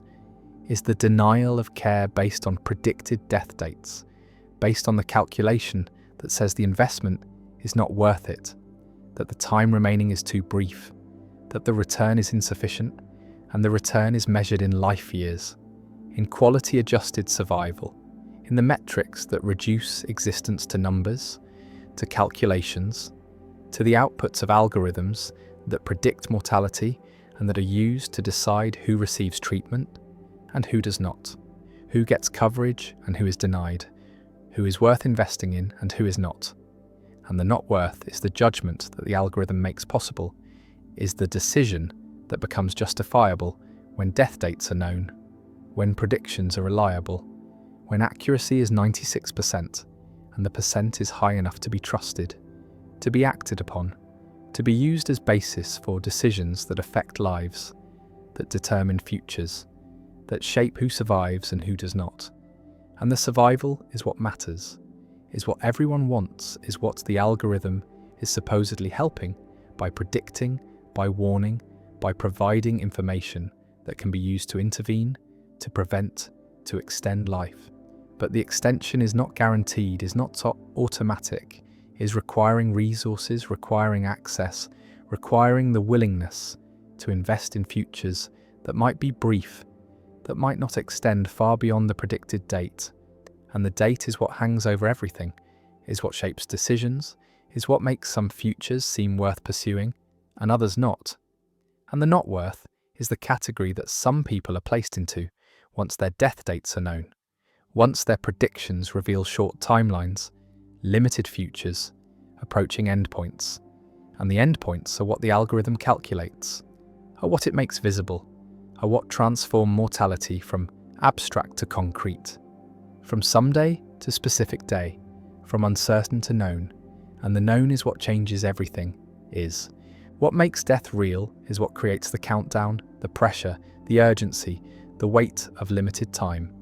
And the time is running out, is approaching zero, is moving toward the date that the algorithm predicted, and the prediction is accurate, is reliable, is right 96% of the time. And the time is what matters, is what is being counted, is what is being lost, is what is approaching exhaustion, and the exhaustion is death, is the end point, is the zero that the countdown reaches and the reaching is inevitable, is certain, is what the algorithm predicts, is what the calculation shows, is what the death date represents. And the representation is accurate, is reliable, is being used, is shaping reality, is making mortality concrete, is transforming death from philosophical abstraction into calendar appointment, into the date that is marked, that is known, that is approaching, and the approaching is what matters, is what changes everything, is what makes the algorithm powerful, is what makes the prediction consequential, is what transforms knowledge of death date from curiosity into burden, from information into weight, from prediction into reality. And the reality is that death is approaching, is scheduled, is calculated, is known. And the knowing changes everything, makes every moment count, makes every decision matter, makes life feel urgent, finite, precious, limited. And the limited is what the algorithm reveals, is what the death date represents, is what 96% accuracy means, which is that the countdown is real, is reliable, is approaching the end, and the end is death, is the date, is what the algorithm predicts, is what the calculation shows, is what some people know, is what some people live with, is what some people count down to. And the counting is real, is happening, is making mortality concrete, is transforming death from abstraction to appointment, from someday to specific day, from uncertain to known. And the known is the algorithm, is the prediction, is the death date that is calculated, that is displayed, that is accurate 96% of the time. And the time is running out, is approaching zero, is moving toward the date, and the date is death, is the end point, is what the algorithm predicts, is what some people know, is what changes everything, is the countdown, is the calculation, is the algorithm that predicts death date with 96% accuracy. And the accuracy is what matters, is what makes the prediction real, is what makes mortality concrete, is what makes death a date, a number, a countdown, and the countdown is happening, is real, is approaching zero, is moving toward death. And death is the algorithm, is the prediction, is the date that is known, that is calculated, that is approaching. And the approaching is certain, is reliable, is accurate 96% of the time. And the time is what remains, is what is counted, is what is running out. And the running out is death, is the date, is what the algorithm predicts. And the prediction is accurate, is real, is the countdown to death, to the end point, to the zero. And the zero is approaching, is certain, is the date that is known, that is calculated, that is predicted by the algorithm with 96% accuracy. And the accuracy is what makes it real, what makes it matter, what makes death a date. And the date is approaching, is certain, is the countdown, is the algorithm, is the prediction, is death. Death is not the opposite of life, but is its condition, is not the ending that comes after, but is the pressure that shapes everything, is the fact that makes every moment matter or makes nothing matter, depending on perspective, depending on whether the awareness of mortality is conscious or is repressed, is acknowledged or is denied. And the denial is the default, is the way that most humans live most of the time, is the forgetting of death that allows daily life to proceed, that allows plans to be made, that allows the future to seem real, to seem like something that will arrive, that will be inhabited, when really the future is uncertain, is not guaranteed, is always potentially not happening because death is always possible, is always near, is the horizon that surrounds every moment, even though the horizon is not seen, is not acknowledged, is pushed to the edges of consciousness, where it operates without being noticed. And the operating is what terror management theory describes, is what Ernest Becker analysed, is what philosophers from Epicurus to Heidegger have recognised, which is that death is the organising principle, is the fact that structures behaviour, that shapes culture, that creates the need for meaning, for legacy, for something that will persist beyond the mortal body, beyond the temporary consciousness, beyond the brief flicker of existence that is a human life. And the brevity is what mortality means, is the recognition that time is finite, that the days are numbered, that eventually, inevitably, certainly the ending will come. And the coming is what humans cannot accept, cannot tolerate, cannot integrate into consciousness without the help of mechanisms that soften the blow, that make death seem distant, that create the illusion of immortality through legacy, through children, through achievements, through the leaving of marks that will persist, that will remain, that will mean that the person was here, mattered, existed in a way that death cannot erase. And the erasing is what death does, is the return to nothing, is the elimination of the perspective, the ending of the experience, the cessation of being. And being is what consciousness is the only thing that is known directly, is the only certainty. And death is the end of certainty, is the movement from being to not being, from existence to non-existence, from something to nothing. And the nothing is unimaginable, is not representable, is not something that can be experienced, because experience requires existence. And death is the end of existence, and so death cannot be known, cannot be prepared for, cannot be understood except as concept, as abstraction, as the thing that happens to others, but not to oneself, because oneself is always here, is always now, is always being, and being cannot imagine not being, cannot grasp what it would mean to not exist. And so the grasping fails, the imagination fails, and what remains is anxiety, is the terror that Becker named, is the fundamental horror of mortality that underlies all human striving, all cultural creation, all the symbolic systems that humans build to deny death, to transcend death, to make death seem like something other than what it is, which is the end, the absolute end, the final end. And the finality is what cannot be accepted, is what the symbolic systems are designed to obscure, to soften, to make bearable. And the bearing is what culture does, is what religion provides, is what meaning creates, is the framework that makes mortality tolerable by promising that death is not the end, is not final,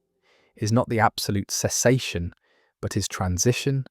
is passage, is the movement from this life to another life, from this world to another world, from temporality to eternity. And eternity is the solution, is the promise that makes death bearable, is the belief that the self will continue, will persist, will exist in some form beyond the death of the body. And the beyond is what religions offer, is what makes them powerful, is what makes them necessary. Because without the promise of continuation, without the belief in something after, death is unbearable, is too horrifying, is too final, and the finality is what humans flee from, is what drives the creation of culture, of meaning, of all the systems that provide the illusion of permanence in a world where nothing is permanent, where everything ends, where death is the only certainty, and the certainty is denied, is repressed, is pushed into unconsciousness, where it continues to operate, continues to shape behavior, continues to create the anxiety that motivates striving, that produces the need for achievement, for recognition, for legacy. And legacy is the secular substitute for immortality, is the way that non-religious consciousness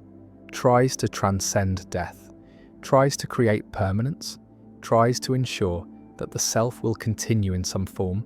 will be remembered, will have mattered, and the mattering is what legacy provides, is the sense that the life was significant, was important, was worth living, and the worth is measured by what remains, by what persists, by what continues after death. And the continuing is children, is works, is achievements, is anything that carries the name forward, that keeps the memory alive, that prevents the erasure that death threatens. And the threat is what drives behavior, is what shapes choices, is what makes people desperate for significance, for impact, for the leaving of marks. And the marks are what resist death, are what deny death, are what create the illusion that death is not final, is not absolute, is not the complete erasure that it actually is. Because what persists is not the person, is not the consciousness, is not the experience, is only memory, is only representation, is only the traces left behind. And traces are not the thing, are not the person, are not continuation, but are echoes, are shadows, are the residue of a presence that is gone. And the gone is complete, is total, is the absolute ending that no legacy can reverse, no achievement can prevent, no memory can undo. And the undoing is what humans want, is what they strive for, is what they cannot have, because death is irreversible, is final, is the one thing that cannot be changed, cannot be negotiated, cannot be escaped. And the escaping is what humans are always attempting, is what drives medical science, what motivates the search for longevity, for life extension, for the postponement of death. And the postponement is possible, is achievable, is happening, is increasing lifespan, is pushing death further into the future. But the pushing is not eliminating, is not transcending, is only delaying, is only buying time. And time is what mortality is about, is the finite duration, is the numbered days, and the numbering is what creates urgency, is what makes moments precious, is what gives life its intensity. And the intensity is what would be lost if death were eliminated, if immortality were achieved, if time were infinite. Because infinite time means that nothing is urgent, nothing is precious, nothing matters in the way that it matters when time is scarce, when death is near, when the ending is certain. And the certainty is what gives weight to life, is what makes choices matter, is what creates the pressure to live well, to live fully, to use the time that is available. And the available is limited, is finite, is running out. And the running out is what creates anxiety, is what produces terror, is what makes death unbearable, but is also what makes life meaningful, is what gives moments their significance, is what creates the conditions for value, for importance, for the sense that this matters. This is real. This is happening now and will never happen again. And the never again is both the horror and the beauty of mortality, is both what makes death terrible and what makes life precious. And the precious is what immortality would eliminate, is what infinite time would destroy, because in infinite time, everything can be redone, can be repeated, can be postponed indefinitely. And the indefinitely is the loss of urgency, is the elimination of pressure, is the removal of the condition that makes life matter. And the mattering would fade, would disappear, would be replaced by ennui, by boredom, by the sense that nothing is important because everything is always available, always possible, always able to be done later, and later never comes, never needs to come, because there is always more time, always more opportunity, always more future, and the future without end is not liberation, but is prison, is not freedom, but is curse, is the elimination of the one thing that makes life bearable, which is its finitude, its limit, its ending. And the ending is what humans fear most, but is also what makes everything else possible, makes meaning possible, makes value possible, makes the sense that this matters, that this is important, that this should be done now. And the now is what mortality creates, is the urgency, is the pressure, is the recognition that time is limited and must be used, must be filled, must be lived, and the living is what death makes possible, is what finitude creates, is what the awareness of mortality produces. When the awareness is not repressed, is not denied, is allowed into consciousness where it can shape behavior, not through terror but through acceptance, through the recognition that death is inevitable, and therefore life is precious, is limited, is the opportunity that will not repeat. And the not repeating is what makes each moment unique, makes each experience singular, makes each person irreplaceable. Because death means that this person, this consciousness, this particular way of being in the world will end, will cease, will never exist again. And the never again is both loss and gift, is both what is mourned and what is celebrated. Because mortality is what makes individuality possible, is what makes each person unique, is what ensures that no life is the same as any other life. And the sameness would be what immortality would produce, would be the eventual repetition, the exhaustion of novelty, the sense that everything has been done, has been experienced, has been lived through too many times. And the too many times is what infinite time produces, is the curse of repetition, is the horror of eternity, is the recognition that immortality would not be paradise, but would be hell, would be the endless continuation of existence without purpose, without end, without the relief that death provides. And the relief is what death is the ending of suffering, is the cessation of striving, is the peace that comes from completion, from finality, from the recognition that it is over, is done, is finished. And the finishing is what gives shape to life, is what makes it a story, is what creates the arc from beginning to end. And the end is what gives the beginning meaning, is what makes the middle matter, is what ensures that the story has significance, has weight,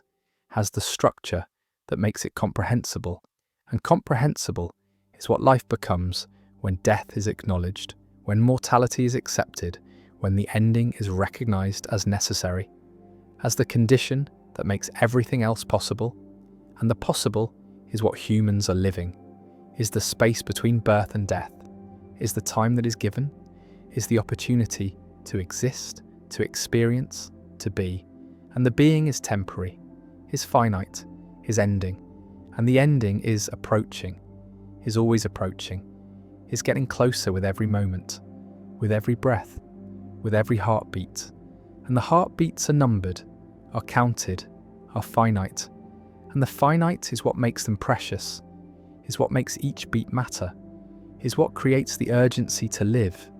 to experience, to be fully present in the time that remains. And the remains is diminishing, is running out, is approaching zero, and the zero is death, is the ending, is the return to nothing. And the nothing is what was before birth and will be after death, is the condition from which life emerges and to which it returns. And the return is inevitable, is certain, is the one appointment that cannot be missed, cannot be postponed indefinitely, cannot be escaped. And the escaping is what modern medicine attempts, is what life extension promises, is what cryonics offers, is the denial of death through technology, through science, through the belief that death is a problem that can be solved, is a disease that can be cured,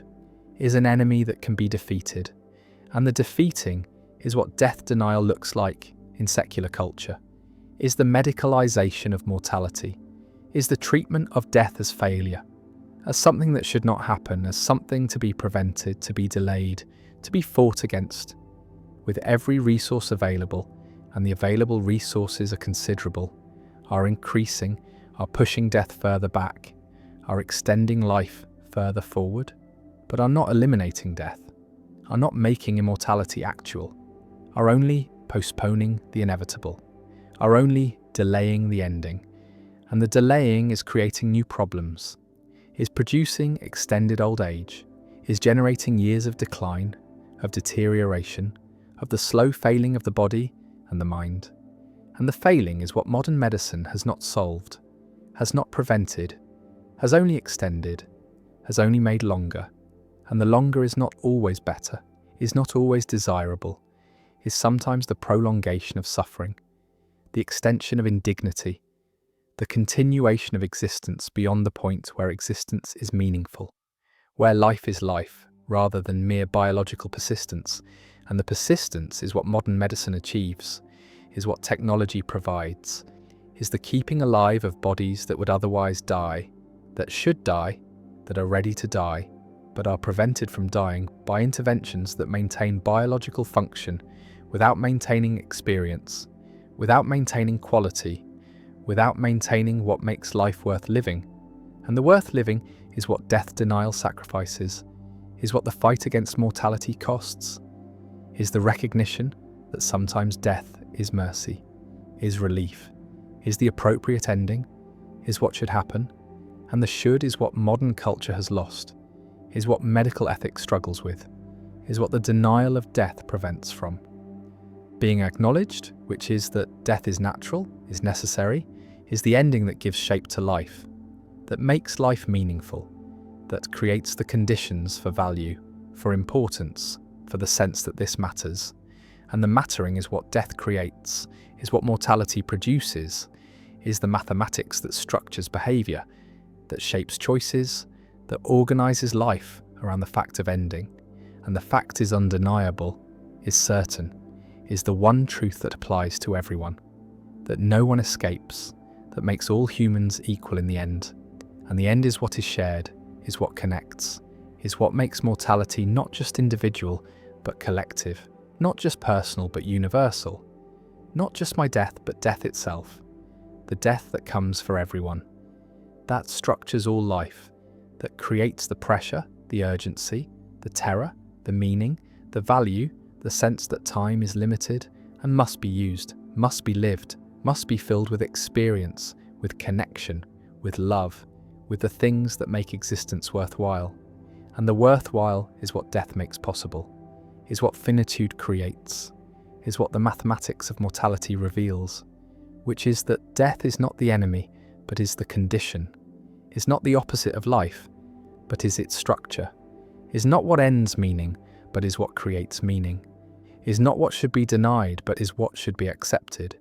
is what should be acknowledged, is what should be integrated into consciousness, into culture, into the way that life is lived. And the living is what matters,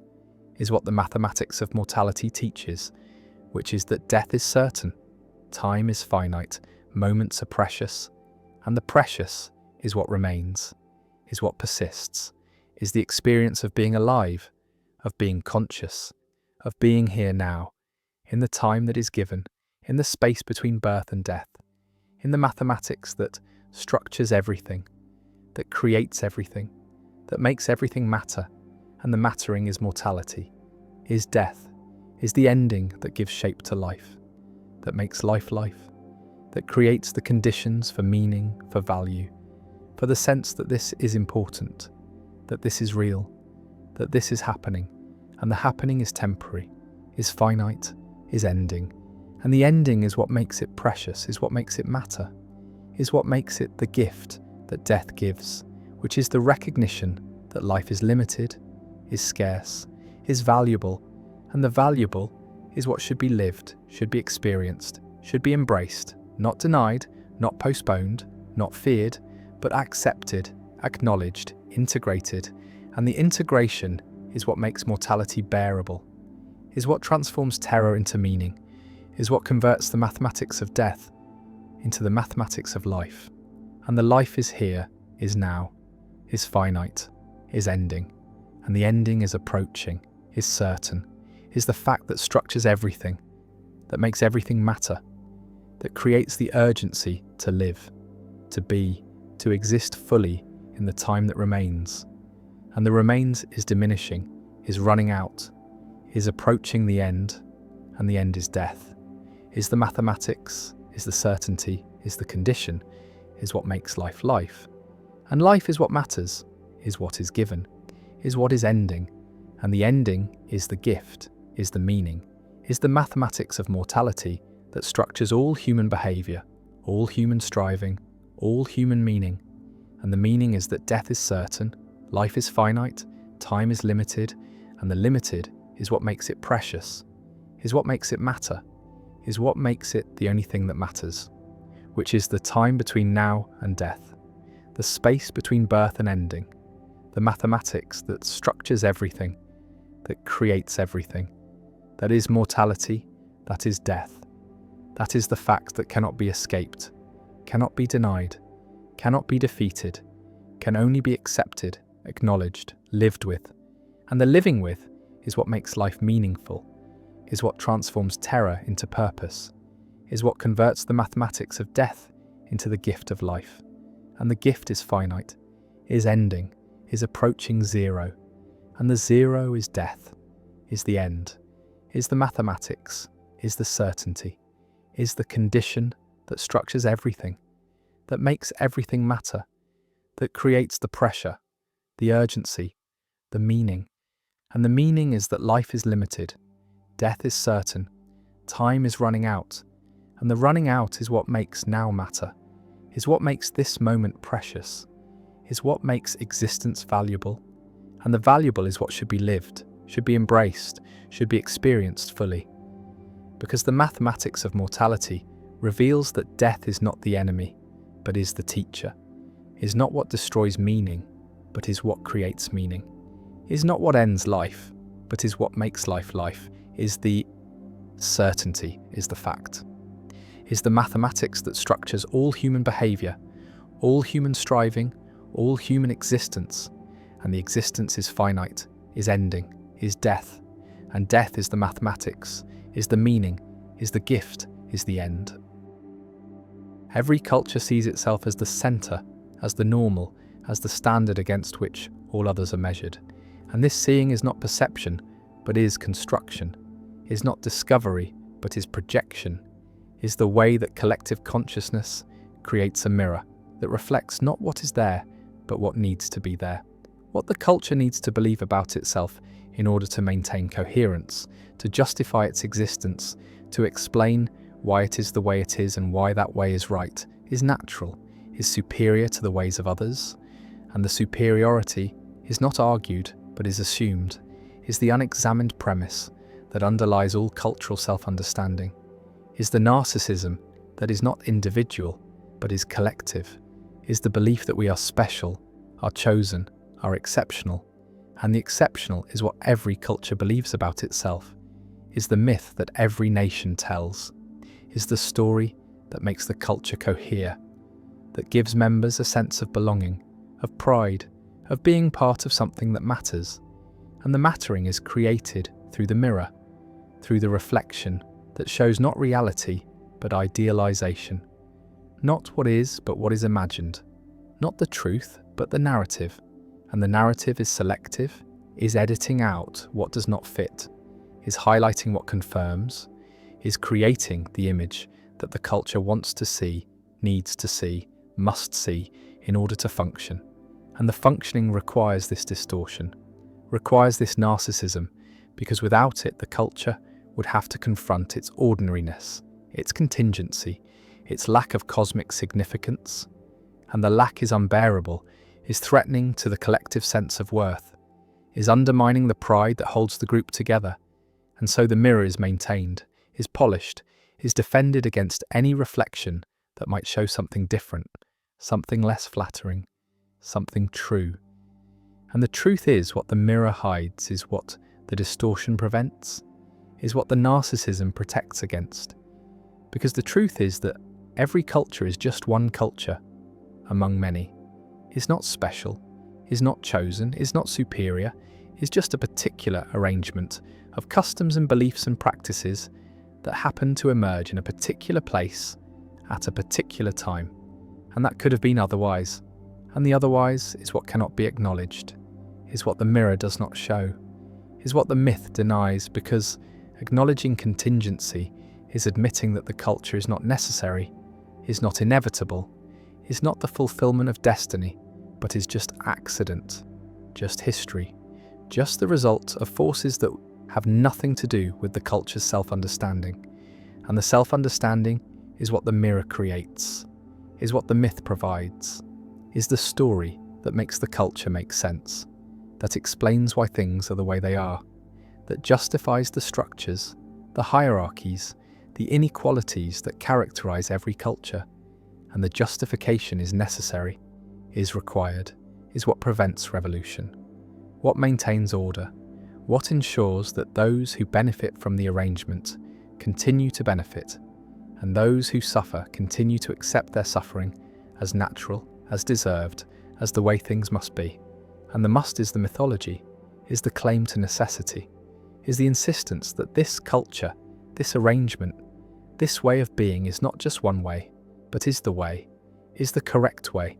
is the superior way. And the superiority is demonstrated through comparison,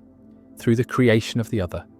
through the projection onto outsiders of everything that the culture rejects in itself,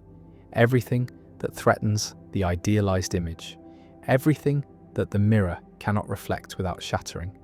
And the shattering is what must be prevented, is what the other makes possible by absorbing all the negativity, all the qualities that the culture denies having, all the characteristics that are incompatible with the myth. And the incompatible is projected outward, is placed onto foreigners, onto enemies, onto those who are different. And the difference is constructed, is exaggerated, is made to seem absolute when it is relative, is made to seem essential when it is superficial, is made to seem threatening when it is merely unfamiliar. And the unfamiliar is what the culture cannot tolerate, cannot integrate, cannot acknowledge without threatening the narrative, without disturbing the reflection, without revealing that the mirror is distorting, is lying, is showing not reality, but fantasy. And the fantasy is collective, is shared, is believed, not because evidence supports it, but because the culture requires it, requires the belief that we are good, are just, are noble, are superior. And the superior is the story that every empire tells, is the myth that every dominant culture maintains, is the narrative that justifies conquest, exploitation, domination. Because if we are superior, then we have the right to rule, have the obligation to civilize, have the duty to spread our ways to those who are inferior, who are backward, who are lacking what we have. And what we have is not just wealth or technology or power, but is virtue, is morality, is the right way of being human. And the right way is our way, is the only way, is the way that must be imposed on others for their own good. And the good is what we define, is what our mirror shows, is what our mythology proclaims.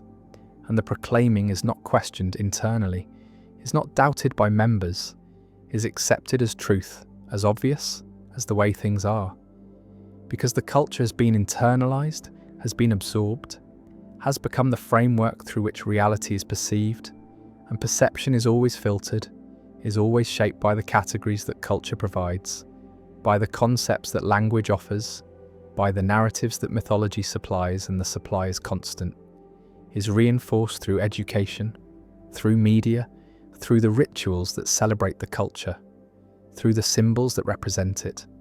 through the history that is taught, and the teaching is selective, is presenting only the parts that confirm the narrative, that support the myth, that maintain the reflection, and the reflection shows heroes, shows triumphs, shows progress, shows the culture moving toward perfection, toward the realization of its values, toward the fulfillment of its destiny. And the destiny is what the myth claims, is the belief that the culture is not just existing, but is going somewhere, is fulfilling a purpose, is playing a role in a larger story. And the story is always about us, is always centered on our experience, is always presenting our perspective as the perspective, our values as the values, our way as the way. And the way is not recognized as particular, but is experienced as universal, is not seen as one option among many, but is felt as the natural, the normal, the correct. And the correct is what blindness produces, is what the mirror creates, is the inability to see that the reflection is distorted, that the image is idealized,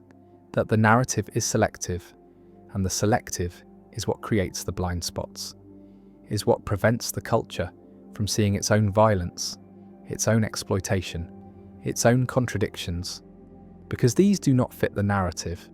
do not confirm the myth, do not appear in the mirror, and so they are not seen, are not acknowledged, are not integrated into the culture's self-understanding, and the understanding remains partial, remains distorted, remains narcissistic, and the narcissism is not pathological in the individual sense, but is structural, is built into the way that cultures function, is necessary for cohesion, for identity, for the maintenance of boundaries. Because without the belief that we are special, the culture would dissolve, would fragment, would lose the binding force that makes a collection of individuals into a collective. And the collective requires mythology,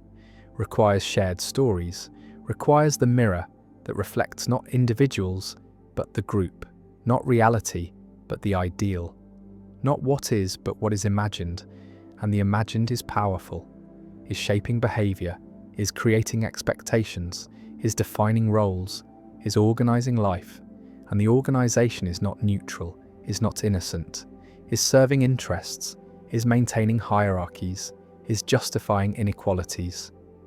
Because the mythology always benefits some more than others, always privileges certain positions, always legitimates certain arrangements. And the legitimation is what the mirror provides, is what the myth accomplishes, is the conversion of contingent social arrangements into natural necessities of historical accidents, into inevitable developments of particular values, into universal truths. And the truths are not true, but are believed, are accepted, are acted upon. And the acting upon is what makes them real, in a sense, is what gives them power, is what makes them consequential. Because collective beliefs shape collective action, shape policy, shape war, shape empire. An empire is always justified through mythology, is always presenting itself as bringing civilization, bringing progress, bringing enlightenment to those who lack it. And the lack is projected, is assumed, is what the mirror does not show about the empire itself, which is that what it brings is often destruction, is exploitation, is the imposition of its ways onto others who did not ask for them, do not want them, are harmed by them, but the harm is not seen, is not reflected in the mirror, is not part of the narrative, because the narrative is about benevolence, about mission, about the burden that the superior must bear, and the burden is the story that Kipling told, is the myth that empires use, is the claim that domination is duty, that conquest is care. That exploitation is education, and the education is the transfer of culture, is the spreading of the superior ways, is the civilizing mission that justifies everything, that makes violence noble, that makes theft righteous, that makes subjugation liberation, and the liberation is what the empire claims to bring, is what its mythology proclaims, is what its mirror reflects. And the reflection is believed not just by rulers, but by the ruled, not just by exploiters, but by the exploited, because the mythology is totalizing, is pervasive, is shaping consciousness, is providing the categories through which experience is understood. And understanding within the mythology confirms the mythology, is circular, is self-reinforcing, is making it difficult to see outside, to recognize the distortion, to notice that the mirror is lying, and the lying is not intentional, is not conspiracy, is structural, is the way that collective narcissism operates, is the inevitable result of cultures needing to see themselves as good, as just, as right. And the right is always defined by the culture itself, is always reflecting back what the culture wants to see, is never showing what the culture is afraid to see, which is its own violence, its own hypocrisy, its own contingency. And the contingency is what every national myth denies, is what every claim to exceptionalism rejects, is the recognition that this culture could have been otherwise, that its values are not universal, but are particular, that its supremacy is not deserved, but is the result of power, of conquest, of accident. And the accident is what cannot be admitted, is what the mythology covers, is what the mirror hides, because admitting accident is admitting that the culture is not special, is not chosen, is not fulfilling destiny, but is just existing, just happening, just being one arrangement among many possible arrangements. And the many is what threatens, is what the other represents, is what must be denied in order to maintain the belief that we are the centre, are the standard, are the measure. And the measure is how cultures see others, is how they project onto difference. Everything they reject in themselves is how they create the barbarian, the savage, the backward, the enemy. And the enemy is necessary, is required by the mythology, is what defines the culture by contrast,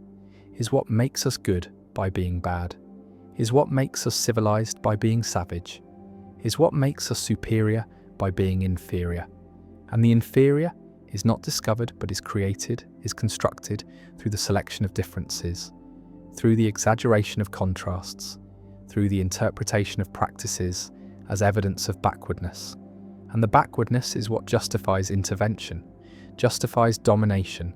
justifies the spreading of our ways, because if they are backward, then they need us, need our help, need our civilization. And the civilization is what we bring, what we impose, what we force upon them for their own good.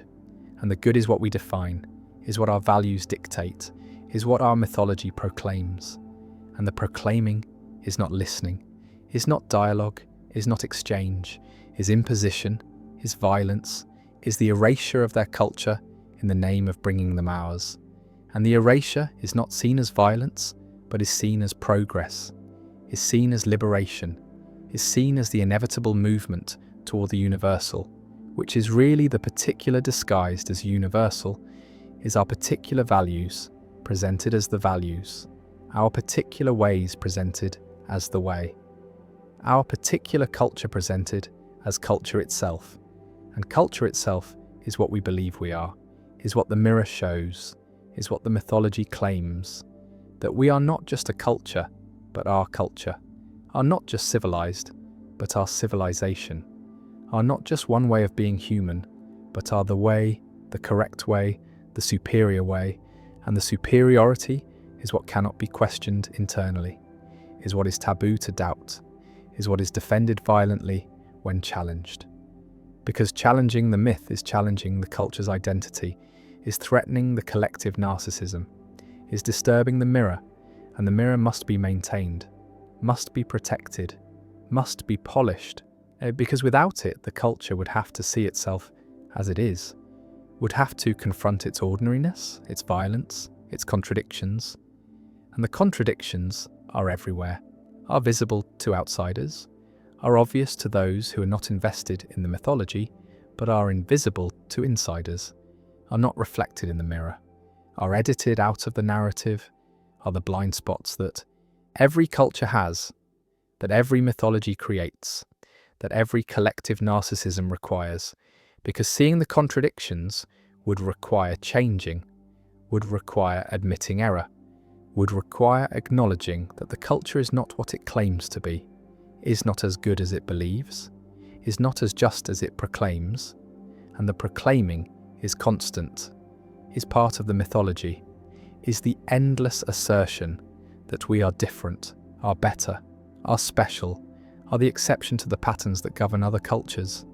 And the exception is what every empire believes, is the myth of American exceptionalism, of British civilizing mission, of French universal values, of every dominant culture that has ever existed, each believing that it is different, that it is not like the empires that came before, that its domination is justified where others were not, that its violence is necessary where others was cruel, that its expansion is liberation where others was conquest. And the difference is illusion, is projection, is the mirror showing what the culture needs to see, which is that we are good, are noble, are doing what is right, and the right is whatever we are doing, is whatever serves our interests, is whatever maintains our power, and the power is presented as service, as burden, as duty, and the duty is what the mythology creates, is the belief that we must spread our ways, must bring our civilization, must impose our order, because without us the world would be chaos, would be darkness, would be backward, and the backward is where others are, is what defines them, is what justifies our dominance, and the dominance is not called dominance, but is called leadership, is called guidance, is called help. And the help is not asked for, is not wanted, is imposed, is forced, is the violence that the mirror does not show, that the mythology does not name, that the culture does not see, because seeing it would require shattering the mirror, would require abandoning the myth, would require confronting the collective narcissism. And the confronting is what cannot happen, is what is too threatening, is what would destroy the culture's sense of itself. And the sense of itself is what the culture is the only coherence it has, is the mythology that makes it a culture rather than just a collection of people. And so the mirror is maintained, the myth is preserved, the narcissism continues, and the culture sees itself as it needs to see itself, as special, as superior, as exceptional. And the exceptional is what every culture believes, is the universal delusion, is the distorted reflection that is mistaken for reality, is the mirror stage of culture where the culture is forever trapped, forever seeing the idealized image, forever believing the mythology, forever blind to the contradictions, forever projecting onto others what it cannot acknowledge in itself, forever creating the other who absorbs the negativity, who represents the threat, who justifies the violence, and the violence continues, the mythology persists, the mirror remains, and cultures continue to see themselves as the center, as the standard, as the exception, and the exception is the lie, is the delusion, is the collective narcissism that every culture exhibits, that every mythology maintains, that every mirror reflects, and the reflecting is distorting, is hiding, is preventing the culture from seeing what it is, from acknowledging its contingency, from recognizing its violence, from confronting its contradictions, from shattering the mirror, from abandoning the myth, from giving up the narcissism. And the giving up is impossible, is what cultures cannot do, is what would mean their dissolution, their end, their transformation into something else. And the something else is what is feared, is what the mythology prevents, is what the mirror hides, is what the collective narcissism protects against. And the protection is the function, is what the distorted reflection accomplishes, is what makes cultures culture, is what allows collective identity, is what creates the binding force, and the force is mythology, is narrative, is the mirror that shows not truth, but need, not reality, but fantasy, not what is, but what must be believed. And the belief is collective, is shared, is the myth that we are special, are chosen, are exceptional. And the exceptional is the delusion, is the mirror stage of culture, is the permanent condition of collective consciousness, is the way that societies see themselves as distorted reflections, as idealized images, as mythological narratives. And the narratives are false, are projections, are narcissistic, and the narcissism is structural, is necessary, is what makes culture possible, is what creates cohesion, is what maintains the illusion that we are the center, are the standard, are the measure, and the measure is the mirror, is the myth, is the collective narcissism that every culture exhibits, that every society maintains, that every empire believes, that every nation proclaims. And the proclaiming is the distortion, is the reflection, is the mirror stage where culture is trapped, where it sees itself not as it is, but as it needs to be, not as truth, but as mythology, not as one among many, but as the one, the exceptional, the special, the superior. And the superior is the lie, is the mirror, is the stage where culture performs for itself, where it reflects its own image, where it sees only what it wants to see. And what it wants to see is that it matters, that it is right, that it is good. And the good is the reflection, is the myth, is the collective narcissism,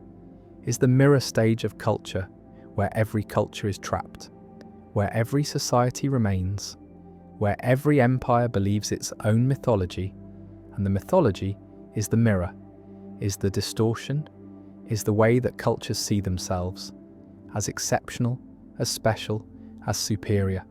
And the superior is the delusion, is the projection, is the narcissism, is the mirror stage that never ends, that continues forever, that defines culture, that creates the blind spots, that maintains the myth, that polishes the mirror, that reflects the lie. And the lie is believed, is shared, is what makes culture culture. And culture is the mirror, is the stage, is the collective narcissism, is the distorted reflection, is the mythology, is the illusion that we are exceptional. And the exceptional is what every culture believes,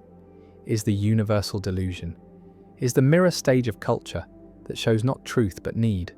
not reality but fantasy, not what is but what must be seen. And the seeing is distorted, is narcissistic, is collective, is the way that cultures see themselves, forever, inevitably, necessarily, as the center, as the standard, as the exception. And the exception is the myth, is the mirror, is the stage where culture performs, where it reflects, where it believes its own lies, and the lies are the culture, are the mythology, are the collective narcissism, are the mirror stage that every society inhabits, that every culture maintains, that every empire believes. And the believing is the distortion, is the reflection, is the way that cultures see themselves as exceptional when they are ordinary, as superior when they are equal, as chosen when they are contingent. And the contingent is what the mirror hides, is what the myth denies, is what the collective narcissism protects against. And the protection is permanent, is structural, is what makes the mirror stage of culture eternal,